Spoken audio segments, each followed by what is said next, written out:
கிட்டத்தட்ட 3 மணி நேரம் இவங்க 2 பேரும் பேசினதா சொல்கிறாங்க. அதுக்கப்புறம் ரித்தன்யாவோட அப்பா வராங்க. அவங்க கிட்ட நாகராஜ் சொல்கிறாங்க, எனக்கு இது வந்து எல்லா குடும்பத்துலேயும் நடக்கிற பிரச்சனை மாதிரி தான் இருக்குது, சீக்கிரமாக இதை முடிச்சு விட்டுடலாம், ஒன்றும் பிரச்சனை இல்லை, நீங்கள் கவலைப்படாதீங்கன்னு நாகராஜ் சொல்லிட்டு போகிறாரு.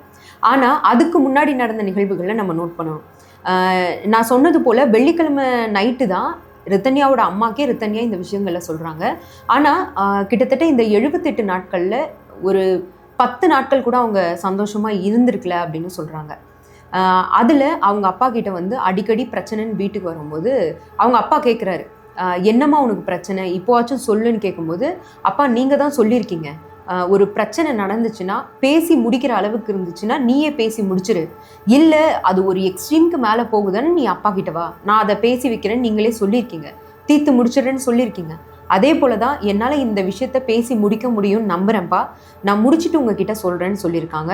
ஆனால் நீ சந்தோஷமாகவே இல்லைம்மா, உன் மூஞ்சில் கொஞ்சம் கூட சிரிப்பை நாங்கள் பார்க்கல, தயவு செஞ்சு வா நம்ம ஒரு லாங் ட்ரைவ் போயிட்டு வருவோம், கொஞ்சம் நம்ம ரிலாக்ஸ்டாக இருப்போம் அப்படின்னு அவங்க அப்பா சொல்கிறாரு. அதை கேட்டுக்கிட்டு ரித்தன்யாவோட அப்பா, அம்மா, ரித்தன்யா 3 பேரும் காரில் வெளியில் கிளம்புறாங்க. வெளியே போயிட்டு ரித்தன்யாவும் அப்பாவும் காரை மாற்றி மாற்றி ஓட்டிகிட்டு வராங்க. அப்பாவும் மகளும் நிறைய விஷயங்களை ஷேர் பண்ணிக்கிறாங்க. சரி, இந்த வாழ்க்கை நம்மளுக்கானது, நம்ம முடிவு எடுப்போன்றது ரித்தன்யா தெளிவாய் வந்துடுறாங்க.